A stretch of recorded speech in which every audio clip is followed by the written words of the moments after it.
बहुचर्चित युवा धार्मिक अभियन्ता श्रीनिवास गुरु महाराज पछिल्लो समय विभिन्न राजनीतिक घटनाक्रम अनि धार्मिक गतिविधिमा पनि ज्यादै एउटा अस्तित्वको रूपमा स्थापित भइसक्नु श्रीनिवास गुरु महाराज यतिखेर काठमाडौँ हुनुहुन्छ। नमस्कार, आरामै हुनुहुन्छ?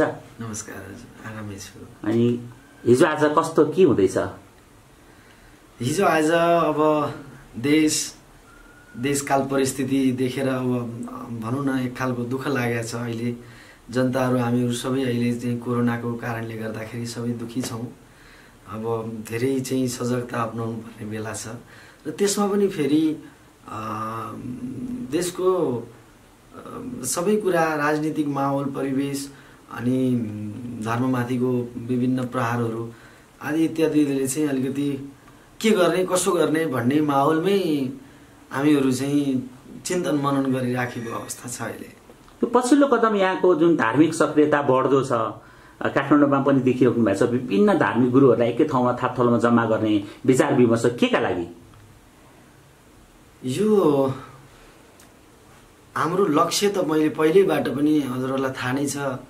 यो हिन्दू राष्ट्र नेपालको अभियानमा म चाहिँ लागिराखेको छु। त्यसमा पनि हामी सबै धर्मगुरुहरू एकजुट हौँ न। आखिर के का लागि त? हामी सबै आफ्नो आफ्नो चाहिँ नि मठ छ, पीठ छ, आश्रम छ। हामी समाजकै लागि हौँ हैन, समाज राष्ट्रकै लागि हो। त्यो हुनाले धर्मगुरुहरू सबै एक ठाउँमा बसेर विभिन्न धार्मिक सङ्घ संस्थाहरूको चाहिँ नि हामीले गठबन्धन एउटा गरेर हामी चाहिँ एउटा सशक्त रूपमा यो राष्ट्रलाई जुन चाहिँ नि विदेशीहरूको चाहिँ नि नीतिमा इसारामा चलखेलमा चाहिँ विश्वको एकमात्र हाम्रो हिन्दू राज्य जुन नाश गर्ने काम गरियो, यो चाहिँ कुनै चलखेलमा भएको हो भन्ने प्रष्ट जनताले बुझिसकेका छन्। धर्मनिरपेक्षताको आडमा देशमा विभिन्न विथितिहरू भइराखेका छ कि विभिन्न, अब यो कुरा गरेर साध्य नै छैन। त यो रोक्नको लागि पहिलो भनेको चाहिँ हाम्रो राष्ट्रलाई धर्म सापेक्ष हिन्दू राष्ट्र नेपालको चाहिँ नि यो एउटा कायम गर्ने अभियान लिएर हामीहरू निरन्तर लागि नै राखेका छौँ। र अहिलेको चरणमा चाहिँ म के छु भन्दा एक्लैबाट सम्भव हुन सक्दैन। हामी सबै एक ठाउँमा आउनुपर्छ, हामी सबै एक ठाउँमा जुट्नुपर्छ। हामी सबैले आफ्नो व्यक्तिगत स्वार्थभन्दा माथि उठेर, हामीले सम्प्रदायभन्दा माथि उठेर विश्वको एकमात्र हिन्दू राष्ट्र नेपाललाई हामीले अब जोगाउनको लागि चाहिँ ठिक समय आइरहेको अवस्था छ।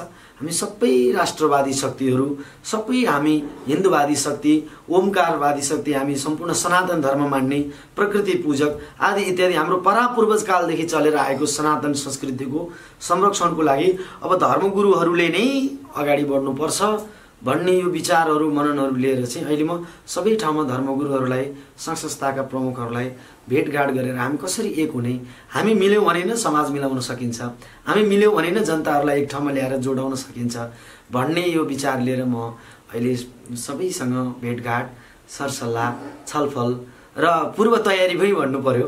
अब एउटा विशाल हामीले चाहिँ नि अब देशको विभिन्न जिल्लाहरूमा आन्दोलन समितिहरू तयार गरेर काठमाडौँको भक्तपुर, ललितपुर र काठमाडौँ जिल्लामा चाहिँ एउटा हामीले विशाल आन्दोलनको एउटा माहौल, हिन्दू राष्ट्र नेपालको चाहिँ हामीले माहौलको लागि एउटा आन्दोलनको तयारीको लागि चाहिँ अहिले हामी सङ्गठित र एउटा गठबन्धनको कार्यक्रमहरू अगाडि बढाउँदैछौँ। जस्तो यहाँ त पूर्व राजासँग पनि एकदम परिचित हुनुहुन्छ, यहाँको भेटघाट पनि नियमित जस्तै हुन्छ।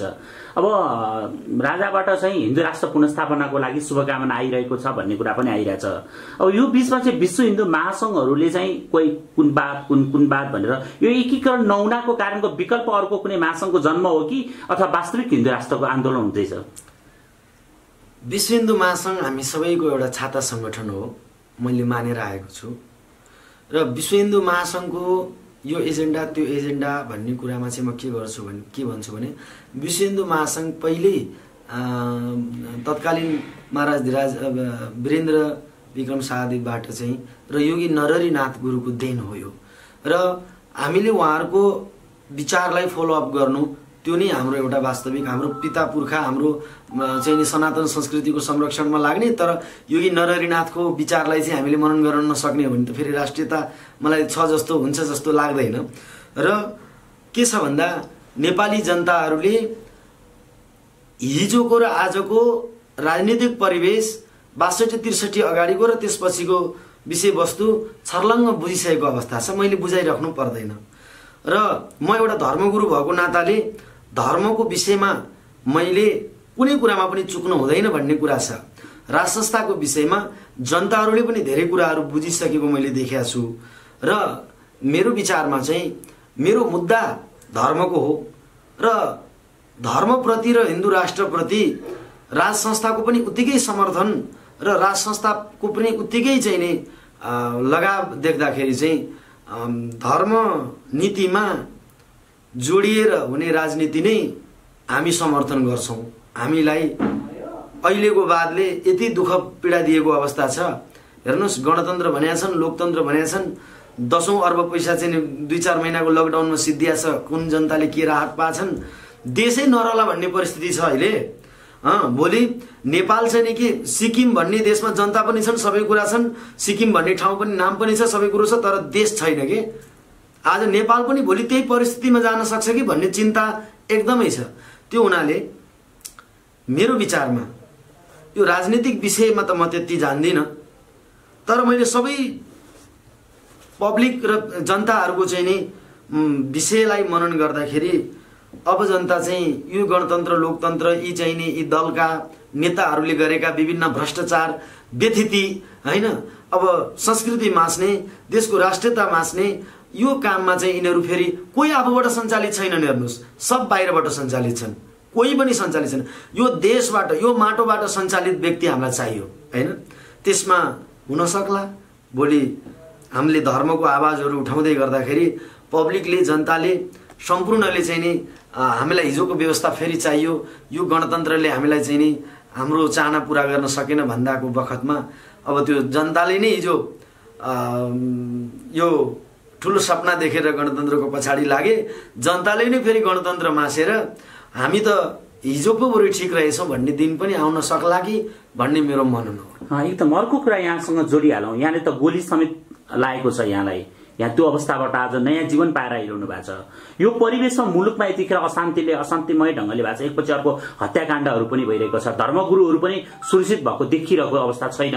विभिन्न ठाउँहरूमा पुजारीहरूको हत्या भएको छ। अब दिनदाडै राजधानीमा पनि हत्याको श्रृङ्खला जस्तो सुरु भइरहेको छ। यस्तो बेला फेरि तपाईँले हिन्दुत्वको आन्दोलन लिएर आउँदा कतै तपाईँलाई असुरक्षित महसुस हुँदैन? यो हजुरले ठिकै भन्नुभयो, असुरक्षित महसुस त मैले गरेको छु, तर पनि मैले आफूले अपनाउनु पर्ने सबै कुराहरू अपनाएर म त्यही अनुसारले अहिले हिँडिराखेको छु। र हो, मलाई हिजो म माथि प्रहार पनि भयो, पछि मैले 1-1.5 महिनापछि अलि स्वास्थ्य ठिक भइसकेपछि मलाई नै आफैलाई गोली हान्यो भनेर मलाई किसिमको आरोप पनि राज्यले लगाए। अब यो देश यसै गरी यो चाहिँ विभिन्न अनियमितता भएको हुनाले यहाँ पुजारी मारिने, गुरुहरूमाथि गोली प्रहार हुने, व्यासमा बसेको पण्डित मार्ने, शास्त्रमा पनि के भनेको छ भने पञ्चोग्र पापम छलछद्म कारण कुर्रा पिशाच इव निर्दयाश्चय। यो पञ्चोग्र पाप चाहिँ उग्र पाप हुन्छ रे के। कुन पाप भन्दा क्रियापुत्री मार्नु, गौशालाभित्र बाँधेकी गाई मार्नु, कुनाभित्रकी सुत्केरी मार्नु, अनि त्यसपछिबाट व्यासमा बसेको पण्डित मार्नु, गद्दीमा बसेको राजा मार्नु। यो 5वटा पाप यो नेपाल राष्ट्रले भोगेको अवस्था हो।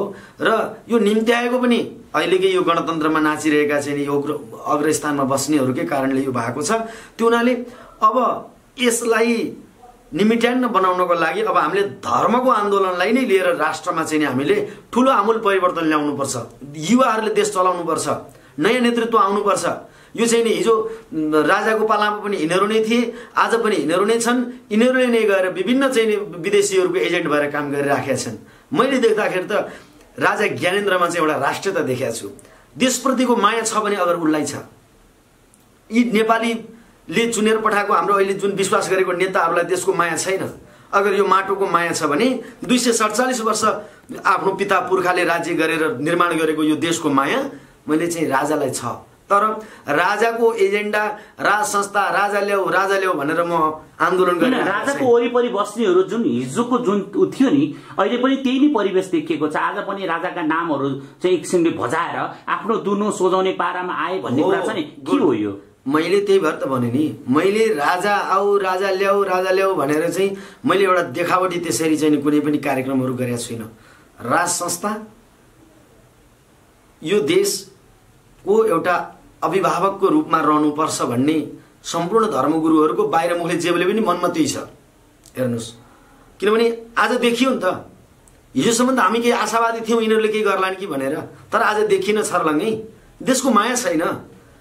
आज जनताले कति पीडा खेपिराखेका छन् यो कुराको यिनीहरूलाई मतलबै छैन भने राजाले चाहिँ बारम्बार चिन्तन मनन। हेर्नुहोस्, यो कोभिडको नाममा नेताहरू भ्रष्टाचार गर्दैमा व्यस्त छन्, राजाले चाहिँ मेरो केही थोरै मात्रामा सहयोग भए पनि लागोस् भनेर गरिराखेका छन् हैन। म राजाको नाम बेच्ने, राजाको चाहिँ नाम भजाएर चाहिँ कुनै अभियान चलाउने अभियन्ता म होइन, म धर्मको अभियन्ता हो। तर धर्मले र चाहिँ नि धार्मिक आन्दोलनले भोलि राजालाई उभ्याउन सक्छ। किनभने हामीले देशलाई माया गर्ने एउटा राष्ट्रको नेतृत्व, राष्ट्रको अभिभावक यो देशमा खोज्या हो, त्यो पाइराखेका छैनौँ अहिलेसम्म। नेताहरूमाथि ठुलो आश थियो। हिजो प्रचण्डलाई विश्वास गरे होइन, बहुमत दिए होइन। यो एमालेको चाहिँ नि अहिलेको चाहिँ नि केपी ओली र प्रचण्डमाथि फेरि पनि बहुमत दिए होइन जनताले। तर अब जनता बाठो भइसकेका छन्, अब जनताले बुझिसकेका छन्। हिजोको जस्तो टीका लगाएर तिमी आज प्रधानमन्त्री भयो भन्ने राज संस्था फर्किन्छ भनेर त मैले आश गरेको छैन यो देशमा। र मूर्ति जस्तो एउटा पूजा मात्रै गरिरहने, सांस्कृतिक रूपमा चाहिँ मूर्ति जस्तो राजा मात्रै भनिरहने त्यो किसिमको पनि सुहाउँदैन, सम्भव हुँदैन। यो दुईटा बीचको मिडलमा ठिक्क अभिभावकीय देशको अभिभावक त चाहियो नि। राष्ट्रपति कसैको गोजीको व्यक्ति बसेर त भएन नि राष्ट्रपति। एउटा कुरा अर्को कुरा पनि यहाँ जोड्यो यहाँ राजावादीहरूले चाहिँ यतिखेर के भनिरहेछन् भन्दा राजा चाहिँ त्यो जुन अहिले सेरेमनी किङको कुरा आइरहेको छ, राजा सांस्कृतिक राजाका कुराहरू आइरहेछन्, यी राजा होइन। अब सक्रिय राजतन्त्र कुरा गुरुले त स्थापित हुन सक्ने अवस्था त छैन भन्ने कुरा पनि आयो। जस्तो यो सक्रिय राजतन्त्र भन्दा धर्मको मेरुदण्ड, राष्ट्रको मेरुदण्ड चाहिँ जनताको चाहना हुन सक्ला नि होइन? राजतन्त्रात्मक प्रजातन्त्र मेरो भनाइ चाहिँ यो परिवेश सम्भावना हुन सक्छ भन्ने मैले देखेको छु। राजतन्त्रात्मक प्रजातन्त्र, किनभने राष्ट्रको अभिभावक मैले मेरो विचारमा र अन्य धर्मगुरुहरूको विचारमा चाहिँ राज संस्था रहनुपर्छ। र के छ भन्दा मैले यस्तो राजामा एउटा यस्तो गुण देखेको छु कि देशमा यस्तो परिस्थिति आयो, हिजो पत्रकारहरूले जिस्क्याउँदै गिज्याउँदै चाहिँ दरबारबाट बहिर्गमन गर्दाखेरि राजा मुसुक्क हाँसेर आफैले गाडी चलाएर चाहिँ राजा नागार्जुन प्रवेश गर्दाखेरिको अवस्थादेखि अहिलेसम्म मैले विचार गर्दाखेरि यो विश्वमा कहीँ पनि यस्तो इतिहास छैन जहाँ राजा यति सजिलै बहिर्गमन भएर फेरि जनताको मनमा बसेका छन्। आज राजाको एक ठाउँमा चाहिँ उपस्थिति हुँदा 1 घण्टा अगाडि मात्र किन थाहा नहोस् त्यहाँ लाखौंको भिड लाग्छ। किन त त्यहाँ हेर्न सकिन्छ नि। पछिल्लो क्रम त यहाँको कार्यक्रममा पनि राजाको सवारी भएको थियो नि। एउटा कुरा के भने म देश बेच्ने विदेशीको एजेन्ट भएर काम गर्ने नेतालाई भन्दा यो देशको माटोलाई माया गरेर सधैँ राष्ट्रको चिन्तन गरेर बस्ने राजालाई म समर्थन गर्छु। यो चाहिँ मेरो एकदम मेरो व्यक्तिगत विषय हो। तर भोलि आन्दोलनको भिड, भोलि आन्दोलनको धार्मिक आन्दोलनको माहौलमा भोलि त्यहाँ राजतन्त्रको मुद्दा के बन्छ कसो बन्छ त्यो म भन्न सक्दिनँ। मेरो व्यक्तिगत विषयमा चाहिँ म देश बेच्ने र विदेशीको एजेन्ट नेताहरू भन्दा राजा जो देशको विषयमा चिन्तन गर्ने उहाँलाई मेरो समर्थन छ, मेरो व्यक्तिगत रूपमा भन्छु। तर सार्वजनिक रूपमा हामीले आन्दोलन र अभियानहरू चालेर जाँदाखेरि चाहिँ त्यहाँ चाहिँ जनताको भिडले नै राज संस्था हटाएको हो, जनताको भिडले नै राज संस्था ल्याउनु पर्छ, ल्याउँछ, त्यसमा मलाई विश्वास छ। म चाहिँ कुनै राजनीतिक एजेन्डा बनाएर राजनीतिक मुद्दा बनाएर उठेको सन्त होइन। म धार्मिक मुद्दामा चाहिँ म सक्रिय भएर मेरो देशमा फेरि पनि ज्यान बाजी लगाउनु पर्छ, म मर्नुपर्छ भने पनि यो हिन्दू राष्ट्र अभियानको लागि चाहिँ म तयारी भएर चाहिँ मर्न पनि पछि नपर्ने गरी म तयारी भएर अगाडि बढ्दैछु। भनेपछि अब एउटा कुरा हजुरले अघि भन्नुभयो राष्ट्रवादीहरूले यो गरे त्यो गरे, जसले राजाको नाम बेचेर चाहिँ बाहिर दुनियाँ नाटक वृत्ति काम गरेर हिँड्छ भनेदेखि त्यो राजावादी हुँदै होइन। वास्तवमा त यो चाहिँ नि झन् बिगार्ने चाहिँ नि काम जस्तो मलाई लागेको छ। किनभने यदि त्यस्तो हुन्थ्यो भने यहाँ राज संस्थाको नाममा र राष्ट्रवादीको नाममा चाहिँ हजारवटा संस्था खुल्नुपर्छ। किन एकता छैन त यिनीहरूमा? किन एक आपसमा खुट्टा तान्ने प्रविधि छ? किन एक हुन सक्दैनन् त भन्दाखेरि वास्तवमा मनभित्र हुन्छ क्या त्यो विचार माया होइन। त्यो बाहिर देखावटी गरेर हामी यो वादी त्यो वादी भनेर राजाको नाम बजाउनेहरू, राजालाई भनौँ न राजाको नाम लिएर कहिले माघ यति गते राजा दरबार पस्ने, कहिले यो गर्ने त्यो गर्ने भने भ्रम फिजाउनेहरू वास्तवमा असली राजावादी होइनन्। र म चाहिँ कुनै वाद भन्दा पनि म धर्मगुरु हो, मैले धर्मको सवालमा चाहिँ मर्न पनि पछि हट्दिनँ। राज संस्थाको मुद्दाको विषयमा चाहिँ त्यो भोलि आन्दोलनको माहौल र भिडले नै जन्माउने र निकाल्ने कुरा हो। त्यसमा भोलि जनताले होइन हामीले त हिन्दू आन्दोलन त चर्कायौँ, तर हिन्दू आन्दोलनमा चाहिँ हिन्दू सम्राट राजालाई ल्याउनुपर्छ भनेर जनता नै लाग्यो भने मेरो के लाग्छ। तर मेरो एजेन्डा चाहिँ पहिला सुरु धर्मको एजेन्डा हो, मेरो हिन्दू राष्ट्रको एजेन्डा हो। हिन्दू राष्ट्रको एजेन्डामा जनताले भोलि हिन्दू राष्ट्रको संरक्षक देशको अभिभावक राजा नै चाहिन्छ भने मेरो के लाग्छ र? मैले अलिकति प्रसङ्ग बदलौँ। यो पछिल्लोचोटि पूर्व प्रधानमन्त्री बाबुराम भट्टराईले नयाँ कुरा लिएर आउनु भएको छ। त्यो कुरा कस्तो आयो भन्दा अहिले जुन अयोध्याको माडीमा राम मन्दिर बनाउने भन्ने प्रधानमन्त्रीको प्रस्ताव आयो भन्ने बित्तिकै उहाँ आत्तिएर एकाएक रूपमा फेरि उहाँले अस्पताल बनाए हुन्थ्यो, किन मन्दिर चाहियो भन्दा यो विवादित कुरा बाबुराम जस्तो व्यक्तित्वबाट आइरहनु यहाँले कसरी लिनुभएको छ यसलाई? हेर्नुहोस्, यो हाम्रो धर्ममाथिको प्रहारमा लागेका यी नेताहरू जति पनि छन्, बाबुराम भट्टराईजी उहाँ स्वयं उहाँको पिताजी बहुत धार्मिक व्यक्ति हुनुहुन्छ, उहाँ एउटा हिन्दूकै छोरा हो। तर के छ भन्दा कसैको नुन खाएपछि सोझो गर्नु पर्यो नि, होइन र? त्यो नुनको सोझो उहाँले गर्नुभयो होला। राम मन्दिर त हेर्नुहोस्, जहाँ पनि बनाउनुहोस्, यहाँ काठमाडौँमा पनि बनाउनुहोस्, तपाईँ पूर्वमा पनि बनाउनुहोस्, तपाईँ पश्चिममा पनि बनाउनुहोस्, एउटा धार्मिक आस्थाको केन्द्र। धर्ममा त्यहाँभित्र पनि धेरै रिजनहरू छ किन मन्दिर जाँदा के हुन्छ, त्यसमा पनि लजिकल्ली विषयहरू छ। मन्दिरमा गएपछि चाहिँ हाम्रो एउटा संस्कार सभ्यता परम्परा जोगिने विषयहरूदेखिबाट लिएर धेरै कुराहरू, होइन? मन्दिरमा जाँदाखेरि कुनै व्यक्तिले गएर चाहिँ एउटा आफ्नो मनको चाहिँ पीडाहरू पोखेर एउटा भगवानको दर्शन गर्ने भनेर चाहिँ उसको मनस्थितिलाई उसले परिवर्तन गरेर आउन सक्ने त्यो एउटा केन्द्र हो, होइन? र मन्दिर जहाँ पनि बनाउँदा हुन्छ। तर बाबुराम भट्टराईजीले मन्दिर किन बनाउनु पर्यो भनेर विरोधाभास गर्नुको विषय चाहिँ के हो भन्दाखेरि उहाँले वफादारी कुत्ता बनिदिनु भएको विदेशीको एजेन्टको। किन वफादारी कुत्ता भने कुकुरले त वफादारी त गर्छ नि त घरमा पालेपछि हो। उहाँ पनि नेपालको माटोबाट सञ्चालित व्यक्ति होइन, आफ्नो नेपाल स्वदेशबाट सञ्चालित व्यक्ति होइन।